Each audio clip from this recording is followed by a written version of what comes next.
Imagine booking a dream vacation to the most magical place on Earth, and before you even land, the system designed to keep you safe in the sky is operating with fewer people than it needs, running on aging technology and stretched thin by decisions made in a boardroom thousands of miles from the runway. That is not a hypothetical.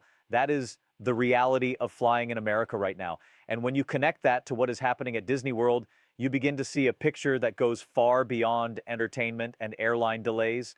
You begin to see a country where two massive stories, one about the skies above America and one about the ground beneath its most iconic theme park, are quietly telling the same story about power, politics, and who pays the price. Let us start at 30,000 feet. The United States has the busiest airspace in the world. On any given day, the Federal Aviation Administration manages over 45,000 flights. That requires thousands of trained air traffic controllers working in shifts, communicating with pilots, managing runways, separating aircraft by precise distances and altitudes. This is not a system where you can afford gaps. This is not a system where you cut corners and hope for the best. Every single controller in that tower represents years of training, certification, and irreplaceable experience. You cannot replace an air traffic controller the way you replace a retail worker. The training alone takes years. So when the Trump administration, through its Department of Government Efficiency initiative led by Elon Musk, began implementing sweeping federal workforce reductions, the FAA was not spared. Probationary employees across multiple federal agencies were let go. Some of those employees were in aviation safety roles. The administration initially framed this as eliminating waste, cutting bureaucratic fat from a bloated federal government. That framing worked for a while, until the planes started having problems. The Washington, D.C. area, one of the most congested airspaces in America, became a focal point. Reagan National Airport, which sits on the Potomac River surrounded by restricted airspace and demanding approach corridors, saw a mid-air collision between an American Airlines regional jet and a U.S. Army Black Hawk helicopter. Dozens of people died. Investigators began asking hard questions. How was this airspace being managed? Were staffing levels adequate? Were controllers being asked to handle more traffic than safety protocols allow? What emerged from those questions was uncomfortable. Controllers at Reagan National had been managing positions that are typically staffed by two people with only one. That is not a rumor. That is what investigators found. And the response from the Trump administration was not to immediately reverse course on staffing. The initial response was to look elsewhere for blame. Transportation Secretary Sean Duffy pointed fingers at diversity hiring policies, suggesting that DEI initiatives had lowered the bar for who gets hired as a controller. The aviation community pushed back hard.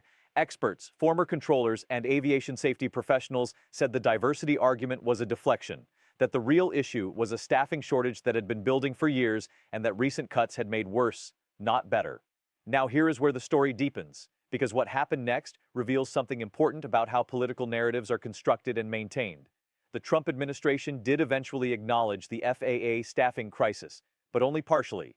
They announced new hiring pushes, promised upgrades to air traffic control technology, and committed billions to infrastructure modernization. On the surface, that sounds like a solution. But aviation experts raised an immediate and obvious problem. You cannot fix a staffing shortage overnight. Air traffic controllers require years of training. You cannot announce a hiring surge in March and have fully qualified controllers in towers by summer. The gap between promise and reality is measured in years, not months. And during those years, the skies remain understaffed. What this means for the average American is straightforward and serious. If you are flying, and millions of Americans fly every single week, you are operating within a system that is under strain. Delays, diversions, and close calls are not just inconveniences. They are symptoms of a system being asked to do more with less. The FAA's own internal assessments have repeatedly flagged staffing as a critical vulnerability. That was true before Trump. It became more acute under the DOGE cuts, and it will take sustained, serious investment to fix, investment that cannot be undone every time a new administration wants to score political points about government waste. The airports that feel this most severely are the major hubs: New York, Chicago, Los Angeles, Dallas, Atlanta, but regional airports are not immune. Smaller facilities with already thin staffing are particularly vulnerable when controller shortages force consolidations or ground stops. The economic ripple effect is significant. Airlines lose money on delays. Businesses lose productivity when executives miss meetings. Families lose time. And in worst-case scenarios, people lose their lives. Now let us travel from the airport to the theme park, because what is happening at Disney World is not separate from this story. It is the same story told through a different lens. Walt Disney World in Orlando, Florida, is the most visited theme park destination on the planet. It employs over 70,000 people. It generates billions in revenue for Florida's economy. It is, in every measurable way, one of the most economically significant private enterprises in the American Southeast. And it has been at the center of a political war that began with a disagreement over a Florida education law and has never fully resolved. The conflict between Donald Trump, his allies, and Disney traces back to 2022 when Disney's then CEO Bob Chapek spoke out against Florida's parental rights and education bill, widely referred to by critics as the Don't Say Gay bill. Governor Ron DeSantis, a close ally of Trump and a figure deeply embedded in the MAGA political movement, retaliated.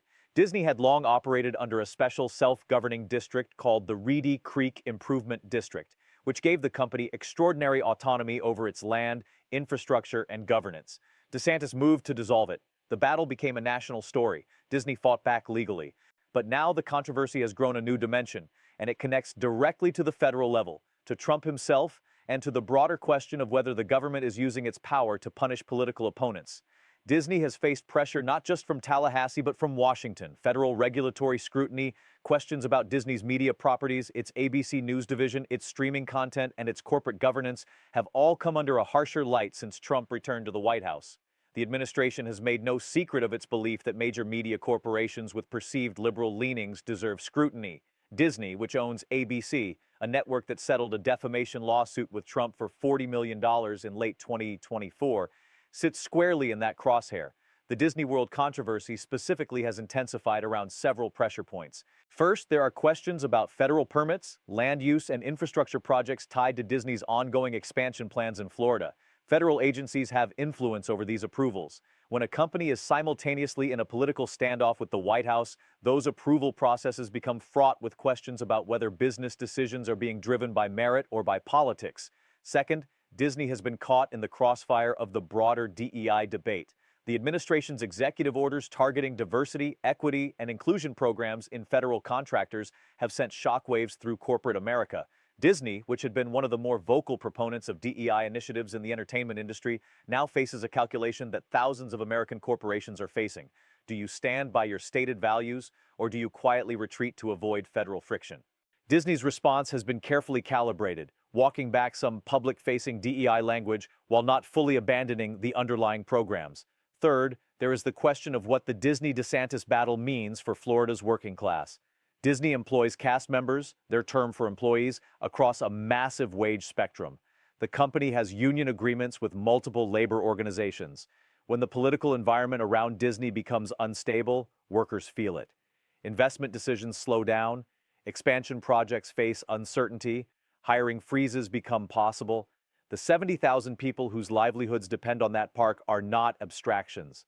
They are parents, homeowners, people paying rent in one of America's fastest inflating housing markets. And here is the thread that connects the airport story and the Disney story into a single, coherent truth. What we are watching in both cases is the consequence of governing by grievance. The FAA staffing crisis did not begin with Trump, but it accelerated under a philosophy that treated federal workers as a problem to be eliminated rather than a resource to be managed. The result is an aviation system with genuine safety vulnerabilities. The Disney controversy did not begin with Trump either. It began with DeSantis and a culture war dispute, but it has been amplified and federalized by an administration that has repeatedly shown willingness to use regulatory and political power as a weapon against perceived enemies. In both cases, ordinary people bear the cost. The traveler who boards a plane has no idea whether the controller guiding them down through the clouds is managing one position or two. The Disney cast member clocking into a morning shift at the Magic Kingdom has no idea whether the political battles above their pay grade will translate into a hiring freeze that kills the promotion they were expecting. The tourist family saving for years to visit Orlando has no idea that the price of their vacation and the experience they receive is being shaped by decisions made in Washington and Tallahassee. What happens next is, in many ways, already written, because these stories follow patterns we have seen before. On the aviation side, there will be more incidents before the system is fixed. That is not pessimism. That is physics. Understaffed systems produce errors. Errors in aviation produce accidents. The administration will continue to announce solutions. Some of those solutions, technology upgrades, infrastructure investment, are genuinely necessary and long overdue. but the staffing gap will persist for years. The question is whether the political will exist to treat aviation safety as a nonpartisan infrastructure issue rather than a talking point. On the Disney side, the conflict will either stabilize into an uneasy truce or escalate depending on how aggressively the administration chooses to press its advantages. Disney is too big, too economically significant, and too legally sophisticated to be dismantled by political pressure. But the uncertainty itself has costs, and those costs, as always, flow downhill, from boardrooms to theme park floors to family vacation plans. The deeper lesson in both of these stories is one that applies far beyond airports and theme parks. It is about the relationship between political decisions and real-world consequences. Every choice made at the federal level, every staffing cut, every regulatory decision, every culture war battle picked, eventually lands somewhere specific. It lands in a control tower at Reagan National. It lands in the parking lot of a resort in Orlando. It lands in the life of a person who never voted for any of this, never made any of these decisions, but lives inside the consequences every single day. When you watch the news and hear about government efficiency drives and corporate controversies, it is easy to feel like these are stories about powerful institutions fighting other powerful institutions, a game played high above where ordinary life happens. But that is the illusion that power always wants you to believe. The truth is simpler and more important. Every system that fails was once a system that worked, and it stopped working not by accident, but by decision. The only question worth asking in the airport, at the theme park, and everywhere else is who made those decisions, who benefits from them, and who is left holding the consequences. Think about that next time your flight is delayed. Think about it next time you hear that a major corporation is caught between politics and its own bottom line. Because in both cases, the answer to why it happened is almost never where they tell you to look.